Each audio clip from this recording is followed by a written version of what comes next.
India news Haryana, अपनी बोली अपना चैनल। हो गया है तो गठबंधन तोड़ने की नौबत क्यों आई? संध्या जी जी बिल्कुल सही कह रहे हैं। मैं तो ये कहना चाहूंगी शक्ति जी ने बहुत अच्छा जवाब दिया है कि उस समय हमने गठबंधन नहीं तोड़ा जब हमसे सब कुछ ही छीन लिया गया। जो कहा गया वो ही करते रहे कुलदीप जी।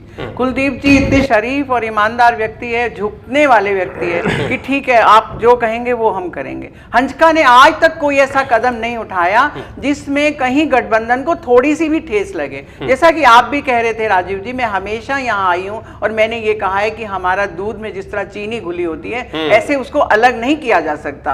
हम लोग अलग नहीं हो सकते हैं, लेकिन बहुत दुख के साथ कहना पड़ता है कि प्रदेश के जो लीडर्स हैं, जैसा कि अभी वीर कुमार यादव जी कह रहे थे, मैं कहना चाहूंगी कि वो कह रहे हैं हमारी अपनी पीड़ा लेके गए हैं। पीड़ा नहीं, अपनी महत्वाकांक्षाएं लेके वो सुषमा जी के पास गए हैं कि हम जो है बना सकते हैं, अब हमें जीत हो सकती है। वो उन्हें ये दिखाने में लगे। संध्या जी हमें ये बताइए कि क्या हरियाणा जनहित कांग्रेस गठबंधन धर्म का पालन कर रही है? जो ऐतराज वीर कुमार जी जता रहे हैं, क्या वो आप लोगों को भी ऐतराज नजर आते हैं, या फिर जो कुछ लोकसभा चुनाव में हुआ उसकी भरपाई करने के लिए इस बार आप अगाई खींच रहे हैं कि इस बार हम उम्मीदवार घोषित कर देंगे, इस बार हम कुछ नहीं सुनेंगे, हमने बहुत दबाव की राजनीति देख ली, अब हम भी इस गठबंधन के सहयोगी? आपके नेता पहले से कहते रहे कि प्रदेश में हमारा पलड़ा भारी है, हरियाणा जनहित कांग्रेस का हाथ ऊपर है, इसलिए हम फैसला करेंगे। जो बात उन्हें अच्छी नहीं लग रही है।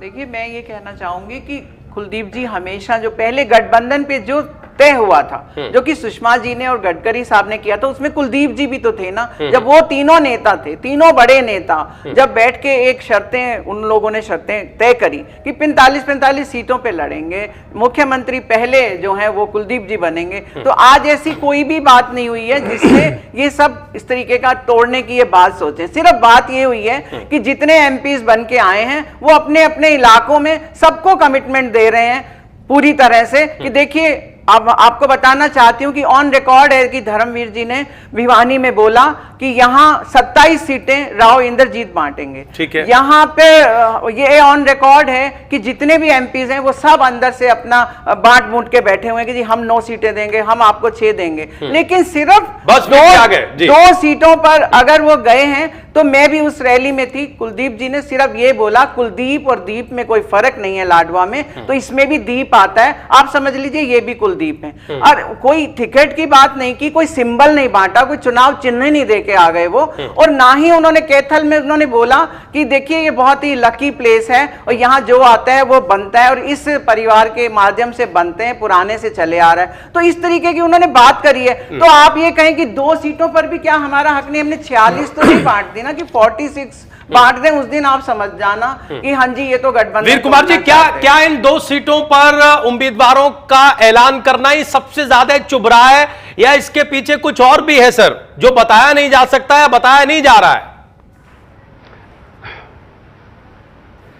राजीव जी, एक तो मैं संध्या जी बहुत सम्मानित नेता है हंसका की, मैं उनसे कि पूछना चाहता हूं, मुझे नहीं पता संध्या जी ठीक बोल रही है कि चंद्रमोहन जी ठीक बोल रहे थे। मुझे आपने भी टीवी पर देखा होगा, सुना होगा, चंद्रमोहन जी ने यह कहा था कि मैं अपना कैंडिडेचर वापस लेता हूं क्योंकि मेरे पिताजी ने यह कहा था कि मेरा स्वप्न है कि यहाँ से कोई ब्राह्मण जीते, यहाँ से ब्राह्मण बने। हमने तो नहीं कहा कि वापस लीजिए, हमने तो जवाब नहीं डाला। चंद्रमोहन जी का बयान हमने सुना था, देखा था, शायद आपके टीवी चैनल पर भी आया होगा। जहां तक अभी संध्या जी कह रही थी भी 3 लोग, सुषमा जी, गडकरी जी और कुलदीप जी, मैं पूछना चाहता हूं क्या कैंडिडेट डिक्लेरेशन से पहले आप तीनों बैठे थे? क्या बैठने का प्रयास किया था? क्या चर्चा की थी? हम तो बोलते हैं तो भी बुरा लगता है और आप डिक्लेयर भी कर दें तो भी कोई बात नहीं, तो ये तो कोई बात नहीं बनी ना। संध्या जी क्या जवाब देंगी आप? आप सिर्फ आप बोल नहीं रहे हैं, शुरू से अनिल कुमार विज, मैं इज्जत करती हूँ वीर कुमार यादव जी की जो आज बोलने लगे हैं, पहले इन्होंने कुछ नहीं कहा है। लेकिन अनिल कुमार विज से लेके और सब लोग जिस तरीके से बात कर रहे हैं वो क्या, और मैं तो एक ही बयान पे सिर्फ ध्यान दिलाना चाहूंगी कि अभी कल का ही बयान है आदरणीय जगदीश मुखी जी का, जिन्होंने ये कहा कि गठबंधन वही का वही है, हमने अपना जो फैसला है वो कह के पार्लियामेंट बोर्ड को दे दिया है। जब ऐसी बात हो गई गठबंधन वहीं का वहीं है। कुरुक्षेत्र में ही उन्होंने कहा है, और कुरुक्षेत्र में ही लाडवा में कुलदीप जी की रैली थी। तो जब वो उनको नहीं वो उनको कोई ऑब्जेक्शन नहीं है, वो प्रभारी हैं प्रदेश के, जब वो कह रहे हैं कि ठीक है हमारा गठबंधन बिल्कुल वही का वही बरकरार है, आज की पूरी खबर है ये, तो फिर आप क्यों बार बार कहते हैं वीर कुमार जी कि हम ठीक है, मैं चाहती हूँ मुझसे ज्यादा सम्मानित और बड़े नेता, आदरणीय नेता आप हैं, और आपकी तो बात का बहुत मायने रखते हैं। तो मैं तो यही कहना चाहूंगी कि आप ये मत कहिए। वीर कुमार जी, ब्रेक के लिए हमें रुकना होगा, हम शक्ति का रिएक्शन लेंगे, सुमित्रा जी को यह चर्चा में लाएंगे, राजीव जेटली साहब से कुछ सवाल पूछेंगे, लेकिन उससे पहले वीर कुमार जी हम बहुत संक्षिप्त टिप्पणी आपसे चाहते हैं। ये जो पूरी स्थिति, जो पूरा परिदृश्य दिखाई दे रहा है, क्या हम ये कह सकते हैं कि गठबंधन इस वक्त निर्णायक स्थिति में है? रहेगा या नहीं रहेगा, ये आज या कल तय हो जाएगा? देखिए, अनिल विज जी ने जो हजका सुप्रीमो के बारे में टिप्पणी की, स्वाभाविक रूप से उनके कार्यकर्ताओं को पीड़ा हुई, दुख हुई, निश्चित तौर पर मैं सहमत हूं। लेकिन क्या कुलदीप बिश्नोई जी दो कैंडिडेट डिक्लेयर कर दें, हमारे प्रधानमंत्री की, देश के प्रधानमंत्री की, एनडीए के घटक दल के प्रधानमंत्री की फोटो भी ना लगाए और हमें पीड़ा भी ना हो, हमें दुख भी ना हो? हमारे कार्यकर्ता कितने इस बात से निराश हैं, कितने आक्रोशित हैं, आपका दुख, लेकिन उनकी जो पीड़ा है उससे आप कोई तवज्जो देने को तैयार नहीं है। सुषमा जी को बताने के लिए गए थे कि बहन जी, ये गठबंधन आपने कराया था, संभालिए, आपने नारा दे दिया। संध्या जी वो कह रहे हैं आपने नारा दे दिया आपकी बार कुलदीप सरकार, देखिए वो नारा दे दे अभी नहीं और उस पर वो ऐतराज भी न जताए। देखिए ये नारा अभी नहीं दिया गया, ये नारा तो जब गठबंधन हुआ था तभी दिया गया था कि कुलदीप सरकार ही आएगी, अब हम कुलदीप जी के नेतृत्व में ही लड़ेंगे। ये तो उसमें कोई ऐसी क्लॉज नहीं होगी। कुलदीप जी नारा पहले ही दे दिया गया था।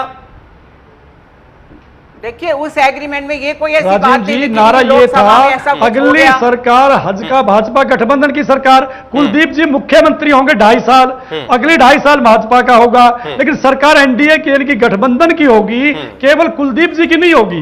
ये तो वही बात होगी ना, हमने नारा दिया, मोदी जी के नाम का दिया, वो हमारे प्रधानमंत्री पद के उम्मीदवार हुए, तय हुए, हमने उनका पार्टी ने तय किया, तो क्या एनडीए ने ये तय, यही चर्चा कर लेते, बैठ लेते कि भाई ये तय कर रहे हैं, कुलदीप जी सुषमा जी के साथ, गडकरी के साथ बैठ लेते, विचार कर लेते।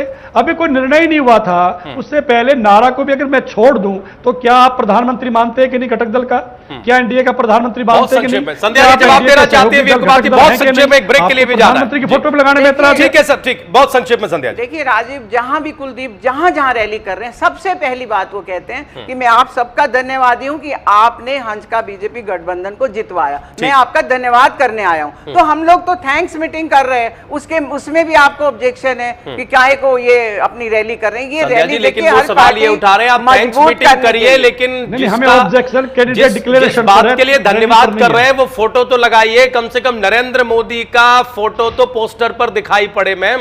उनकी आपत्ति इस पर है, नरेंद्र मोदी देश के प्रधानमंत्री बने, हमारे दिल में हज का बीजेपी गठबंधन ने मिलकर चुनाव लड़ा है। इतनी बड़ी बड़ी बातें हुई है कि 7 जगहों पर अगर बीजेपी जीती है तो वो हजका की जीत है, 2 जगह अगर हजका हारी है तो वो बीजेपी की हार है। इतनी बड़ी बातों के बीच बड़े नेताओं के चेहरे भी गायब हो जाते हैं। हम चर्चा करेंगे और भी बहुत सारे सवाल है, एक छोटा सा ब्रेक यहां ले रहे हैं, हम तुरंत हाजिर हो रहे हैं। ब्रेक के उस पार हम कांग्रेस पार्टी के नजरिए से भी सवाल पूछेंगे कि चौधरी वीरेंद्र सिंह के विरोध से कांग्रेस पार्टी कैसे निपटने की तैयारी कर रही है। सवाल यह भी उठाएंगे कि कांग्रेस की बैठकों में हंगामा क्यों हो रहा है, और जिस तरह से मुख्यमंत्री के गढ़ में इंडियन नेशनल लोकदल की युवा विंग ने दस्तक दी है, जो प्रदर्शन उन्होंने किया, जो स्वागत आज दुष्यंत चौटाला का हुआ है, वो क्या संकेत दे रहा है? इनेलो की जो युवा विंग है, ये क्या कुछ कमाल करने जा रही है, इस पर भी हम चर्चा करेंगे। एक छोटा सा ब्रेक, तुरंत हाजिर हो रहा है।